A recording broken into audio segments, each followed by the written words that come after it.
Aujourd'hui, je vais vous montrer comment barder un mur. Donc on a boisé, dans un premier temps, j'ai chevronné, comme on peut le voir ici, j'ai chevronné le mur, donc le pignon. Pourquoi j'ai pas fait une bande Solin directement à Marie Vanoquet? Le mur était pas beau, était pas droit, donc ça aurait été très compliqué et esthétiquement, ça aurait pas été beau de venir faire un Solin direct avec une bande Solin. Donc on a décidé de venir chevronner, donc pour ensuite litonner. Et maintenant, on n'a plus qu'à couvrir en ardoise, et ce qui fait que comme ça, on aura un pignon qui sera protégé des intempéries, et puis ça sera propre et étanche.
Donc petite astuce du chef, je mets une tôle sur la couverture. Bon là c'est du zinc mais ça change rien.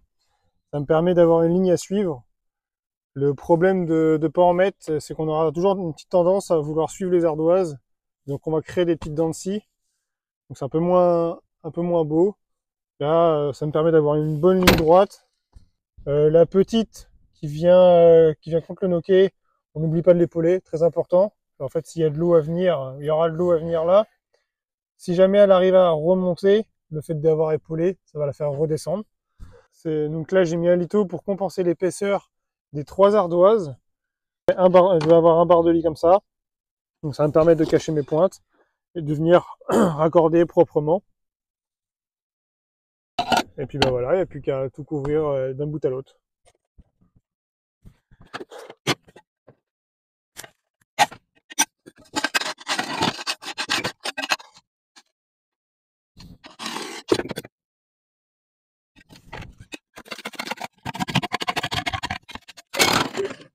Et donc aussi, je taille avec ce qu'on appelle une pince laco. Tout simplement, ça me permet de récupérer la chute de la coupe. Et en fait, elles iront forcément, les chutes iront forcément pour les petits bouts. L'enclume sert juste à tracer si j'ai besoin de tracer, à percer ou à reprendre éventuellement quelques coupes.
Bon, vous avez compris du coup le fonctionnement, hein.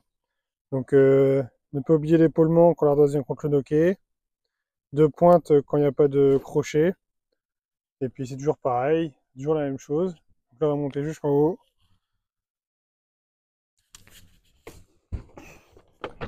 Donc mes petits bouts, les pointes seront cachées par le barre-de-lit.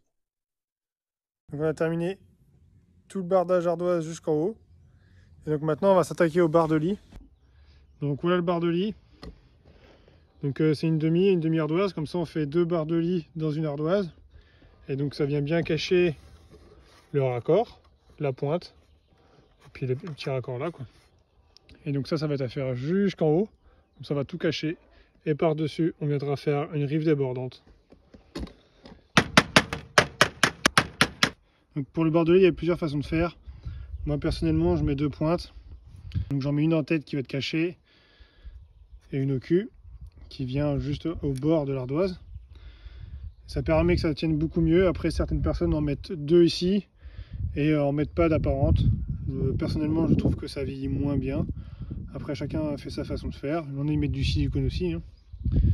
Mais voilà la petite astuce. Après, quand je mets la pointe apparente, j'aime bien mettre les pointes cuivre. Ça fait un peu plus esthétique.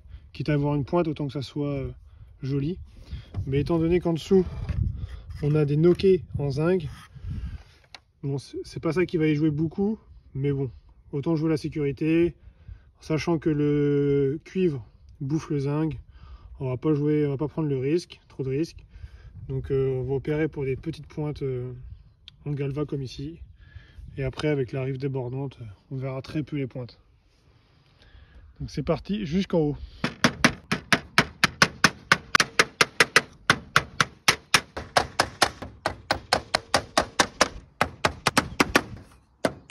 Bon voilà, l'habillage est complètement terminé. Le résultat est plutôt pas mal. Donc si tu veux en savoir plus, n'hésite pas à t'abonner. Et à la prochaine.